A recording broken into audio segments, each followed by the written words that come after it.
Baker dropped back the pass. Down the middle, touchdown. Tate in the lane, score it, and a foul. Whiz up the middle, turns the legs. He's in! It's over! The Beavers have won the national championship! Coming to you from the beautiful Oregon State University campus, this is Talkin' Beavers Spring Edition. Well, hi again, everybody, and welcome to another edition of Talkin' Beavers, of course, from Goss Stadium at Coleman Field. Mike Parker along with Tim Ewis. Tim, I saw you working the crowd. You were here all weekend long. What an atmosphere in this ballpark. Sellouts every day, Mike. It was one of the best atmospheres I've ever been to for college baseball. 3 games. I attended all of them. 3,500 on Saturday night. It was a blast. A record crowd, in fact, exactly 3,535, the most fans that have seen a game in this ballpark since the renovation going into the 1999 season. And the Beavers sweep the Corvallis Regional and move on to the Super Regional this weekend against Kansas State. Dare I say, Mike, they got her did. Well, Pat Casey said they got her did, and he, of course, with apologies to the get her did fan roaming around the ballpark, part of that atmosphere. It really was a great atmosphere, and the guys came out to play. The pitching was there, the hitting was there. Now, they did scare us a little bit, but they came back and hit the ball very well. Now, in other things in Beaver Nation, obviously the Beavers hosting a Super Regional this weekend. Basketball, women's basketball specifically, Mike. Ruth Hamlin is going to play for the Canadian national team. She made that, accepted that offer. In track and field, the White family, again, comes through in a huge way, donating just a ton of equipment to help propel that track program to the next level. Well, the White family has been so generous to the revival of the track and field program at Oregon State. And, of course, here at Goss Stadium at Coleman Field, the Goss family has helped propel the baseball program forward. And after the Beavers swept the Corvallis Regional, Pat Casey, who's done very well in this ballpark in postseason play, reflected upon a comment and a compliment that he received from the Texas A&M head coach. You know, the one thing that Coach Childers said, by the way, I think they're a very good club, but the one thing he said is that he says, I can't believe how well you guys play together. And I don't think there's a better compliment, you know, than that for our kids. You know, he could easily said, boy, you got some talent, or, you know, I like your arms. He didn't say any of that. He just said, man, you guys play so well together. And I think as a coach, that's probably, you know, as big a compliment as I can get from a guy that I have, you know, so much respect for. Coach Casey doesn't talk about compliments received that often, but because it was about his guys and his team playing the game together, so evident here in this Corvallis Regional that Pat, I know, was grateful for that comment by Rob Childress. You know, he really was. And I see so much of Coach Mike Riley and Coach Pat Casey having that same type of mentality, coaching players individually, one at a time, bringing that team together. He gave me that advice as a young coach. And this week's Casey at the Bat, brought to you by Wilson Motors. Coach Casey's going to talk about building that team mentality. Whenever I talk to you before a game on the radio, there's stuff right in the top of your mind, out of your heart, about leadership and about character. So how do you build that? How does that happen on a, you know, sort of a day-to-day, season-to-season basis, that's out of the heart that you speak when you share these things with us? You know, I don't know. I just coach, you know, and I don't think that I read that book that you were supposed to read, you know, and you know, you throw the ball here and you bunt the ball here and you do that. I was playing for, you know, I was 2 days from being a big league player, and 2 days later I'm a coach, you know, and as you well know, you were there. And when I say that, I mean I was in AAA and hey, you know, I'm going to be in the big leagues here in a week, and no, you're not.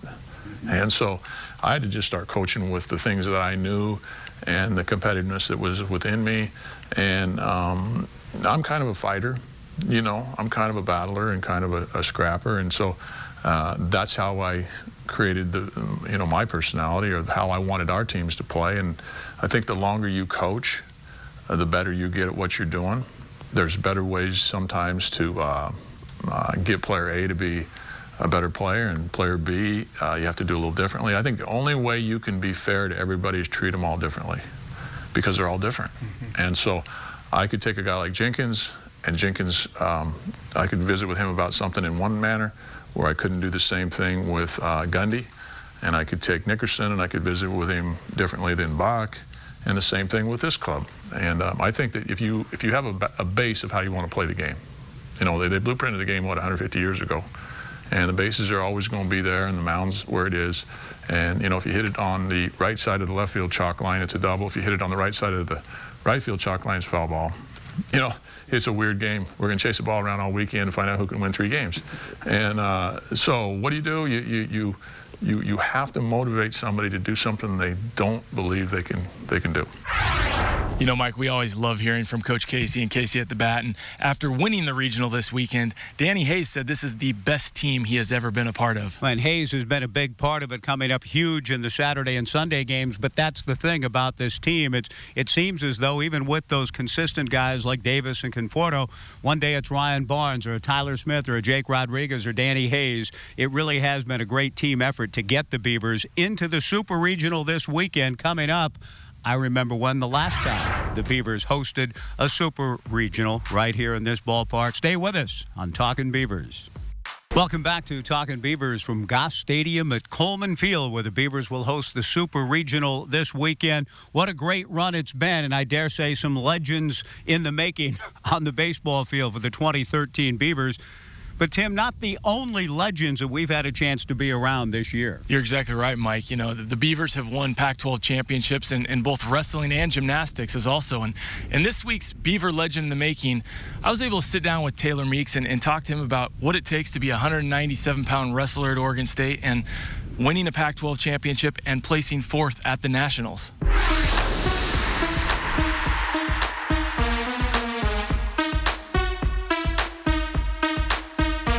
Taylor, thanks for taking some time out of your schedule. Congratulations on your Pac-12 championship and qualifying as an All-American. Take me through that Pac-12 championship journey this year. Start off a little slow, and the beginning of the season, I still had I had an ankle injury last year, so I was out for 3 weeks, and it really kind of hit me hard a little bit. And I started off a little slow, and then Z, when we were doing sprints one day, got in my head and said, "Are you still thinking about that match? When you gassed out?" And so after that, I just said, screw it, I have nothing to lose, and just went out there and came back and beat the Arizona State kid that I lost to earlier in the year. I got majored by him, actually, and came back and beat him. So when you say you got majored by him, what does that mean? 7-zip, I didn't even score a point on him. Worst case scenario. Yeah, exactly. And, I think I maybe had a fear with the Arizona State kid from the last year, but overcame that and came out on top and beat him. So, it felt great. What were your strengths? What helped you this year to be successful? This year I had great offensive attacks, relentless pressure, the motto. Just keep moving forward, keep shooting, and, when you get put down or you're down by a lot of points or something, you just keep moving forward and keep pressuring, and that makes you in good shape, makes you work the other guy. He'll break at one point, no matter how far you're down. How about being recruited to Oregon State? Walk me through that process.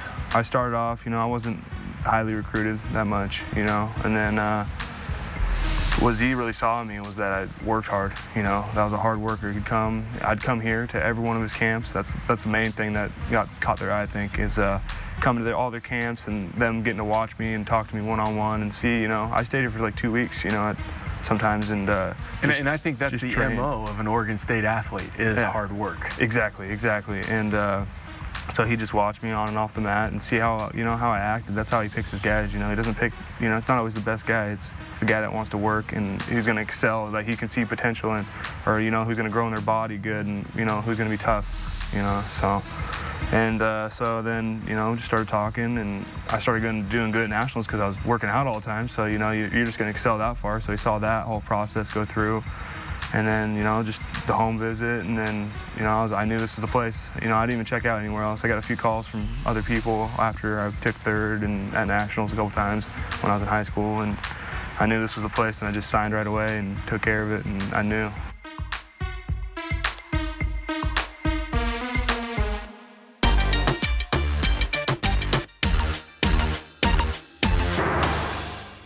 A special edition of I Remember When this week on Talkin' Beavers, in that we have a guest for the first time. Because it's Super Regional Week, and the last time the Beavers were in a Super Regional in Corvallis, 2007, and this young man here, Braden Wells, provided one of the great moments in Oregon State Beaver baseball history. Game 1, Super Regional against Michigan. The Beavers were getting no hit through 6, and were still being no hit into the 9th inning when Scott Sanchi drew a walk. And we're going to let Braden kind of take it from there because he, too, remembers when. So in his Game 1 Super Regional, Sanchi draws a walk, and then you became part of the high drama. What do you remember, Braden? Yeah, I just remember Coach Casey saying, Wells, he called my name, and so it was my time to go in and run for Scott, who did a great job working the count against a guy that had been great all day in Zach Putnam. And so we went into our typical small ball mode, and we went sack bunt and got me to second, and then it was up to one of the next 2 hitters to get the job done. And I knew since we were being no hit that I was in attack mode, that if the ball was put in play, I needed to get the best jump possible and try to score that run. And luckily, Joey Wong had a great at bat and put a ball through the left side, and I just took off. Well, Joey was able to ground one through the 6-hole to the left fielder, but as I was calling the game, Braden, I remember that left fielder was getting to the ball, and you hadn't even hit third base yet, and the ball wasn't hit that deeply. So, I mean, you had to really find an extra gear, but Marty Lees waved you. What do you remember about that whole sequence? Did you know it had a chance to be close? We knew that the left fielder had some arm issues, so that was something that we knew that, most people didn't know from the stands or, watching the game on TV. Braden Wells scored. Beavers jumped out 1-0 on their only hit of the game, made it stand up, won Game 2 of the Super Regional, went to Omaha, and won a national championship. Braden Wells, yours truly, Mike Parker, we remember when.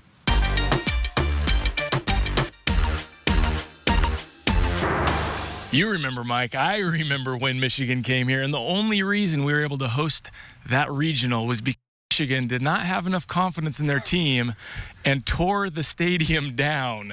And they upset Vanderbilt, and we were back in Charlottesville for the regional thinking we were going to stay with our bags packed and go from Charlottesville to Nashville. And then all of a sudden we found out we were coming back home, and that's been a good thing. In fact, Tim, it's time now for the Comcast Business Edge. Comcast Business Edge, sports at the speed of business.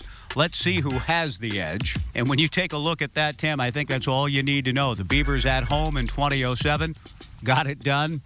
And just historically, the Beavers have performed very well in this ballpark in postseason, and they have an edge. Mike, there is nothing like a home field advantage. You're talking about a team coming from Manhattan, Kansas to Corvallis, Oregon. That's a long trip. They're taking that after a home regional of their own. And really, the fans here, we're talking 3,500 on a daily basis. It's going to be big. It's going to be tough, and that's part of the reason. Tough for Kansas State or any team to come in here. That's why the Beavers work so hard to be a national seed and have the opportunity to be at home, where they are 21-3 all-time as a program in postseason play in this ballpark. Pat Casey's only lost 1 time. So, indeed, the Beavers with an edge in their beautiful ballpark here at Goss Stadium at Coleman Field. Coming up, we'll get into our favorite segment of the show, social media time, next on Talkin' Beavers. Welcome back to Talking Beavers. Tim Ewis and Mike Parker here at Goss Stadium. Our favorite segment, social media. We got the tweets. We have Mikepedia. And this week, we have a special guest, Hawkeye, bringing you your Mikepedia question. So I hear the Beavers are 18-1 in regional play at Goss Stadium. Is it okay to ask who the one loss was to? Hawkeye, yes, it's okay to ask that question because it all worked out. By the way, Hawkeye, I appreciate your Groucho Marx-esque wit on the MASH shows. Good work. Good question. It worked out, but the Beavers did lose a super regional game in this ballpark to USC in 2005. They had a 5-run lead going into the last 2 innings, and USC rallied back and won in extra innings to force a decisive Game 3 in the super regional. I didn't sleep a wink the night before that Game 3, and I was pacing in Coach Casey's office before that final game. And it was Coach Casey, of all people, who settled me down. He said, "You're more nervous than anybody else out here. We're going to be okay." And the Beavers were okay. They won the ball game 10-8 and advanced to Omaha for the first time in 53 years. So thank you, Hawkeye, for a great question. One loss, but the Beavers bounced back the next day and won the Super Regional. So that's this week's Mikepedia. Tim, what's going on in the Twitter sphere? The amount of knowledge in your brain never ceases to amaze me. We'll head to the Twitter sphere. This is a question put out there by Rachel Bachman, more of a statement. Said the Pac-12 established formal policy limiting the contact in football practices, and I responded saying I don't like this. It hurts teams that truly develop kids. And Beav Blazer kind of put the question to me. I'd like to hear your comments on the next Talking Beavers. If only one conference adopts this policy, how is recruiting affected? And first and foremost, I'm for the safety of the players, obviously, for the student athletes, limiting some of those concussions, trying to limit the knee tears, especially that I experienced. But I think there is a place for contact in the game. It is a contact game, and I worry about the development of the guys. As far as questioning the conference, I don't want soft players in our conference, so I don't want people choosing Oregon State or a Pac-12 team because they want a less physical football. Well, Tim, heaven forbid the Pac-12 or the Beavers would ever be considered soft. And as a matter of fact, Oregon State has built a reputation through the years on developing players and developing physical, tough football players. That still needs to be a priority here, and I think it will be. It'll be very interesting to watch how this story develops along local and national lines. The local story that's created the most buzz, the Beavers in the Super Regional, and they got there for a lot of reasons. Chief among them, the great performance on the mound of freshman left-hander Max Engelbrecht. He joins us next as we continue on Talkin' Beavers. Oregon State hosting Kansas State in the Super Regional this weekend at Goss Stadium at Coleman Field. The Wildcats out of the Big 12 come in with the most potent attack offensively the Beavers have seen all season, a team batting average of .325. On the other side, though, K-State with a team ERA of a little under 3.9. Inside the Lines is brought to you by Scotch Blue Painter's Tape. Scotch Blue. See what you can do. Welcome back to Talkin' Beavers, and as we mentioned earlier, the Beavers in the Super Regional, a lot of reasons for that. Great plays by a great team. The pitching of this young man right here, Max Engelbrecht, freshman left-hander out of Seattle, was huge. He gets a win in the Friday game, a save in the Saturday game. Wasn't needed on Sunday thanks to Ben Wetzler. Max Engelbrecht joins us. Max, congratulations to you and the guys. You're hosting a Super Regional this weekend against Kansas State. What was it like to be thrust into the high drama of both of those games, and how did you keep your composure and poise through all of that? You know, it's just the same as it always is. And, you know, I was brought in on Friday, and I had to get, you know, the game was tied, so I knew that I had to try and keep it there. And unfortunately, they got a run across, and once that happened, I knew that I couldn't give them another run. Or it's just so much harder to come back when you're down 2 runs as opposed to 1. So, you know, I didn't think there was any real pressure there. It was more of just, you know, just pitching as it always is. You know, Max, I got to find out.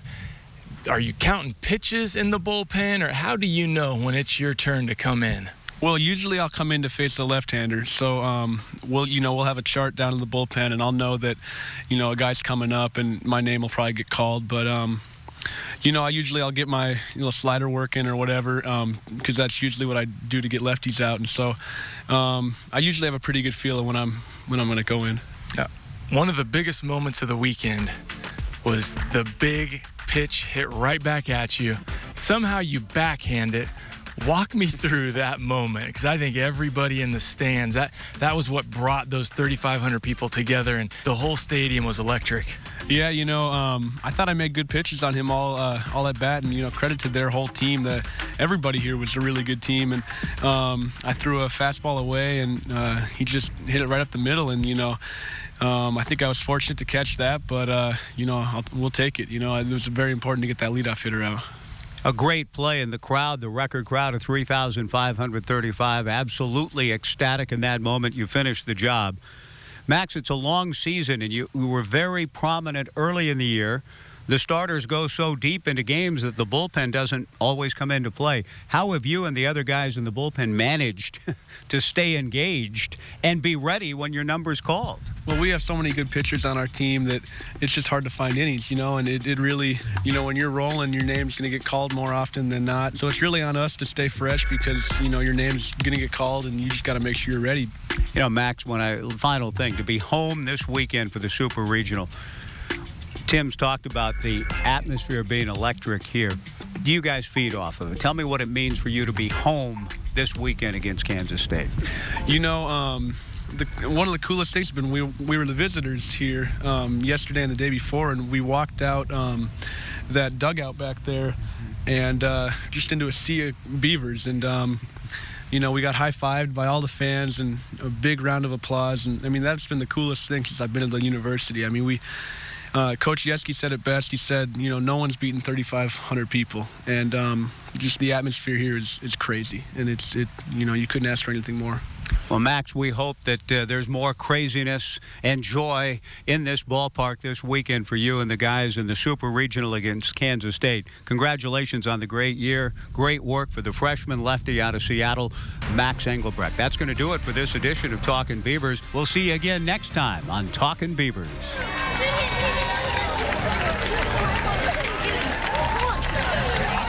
Nice job.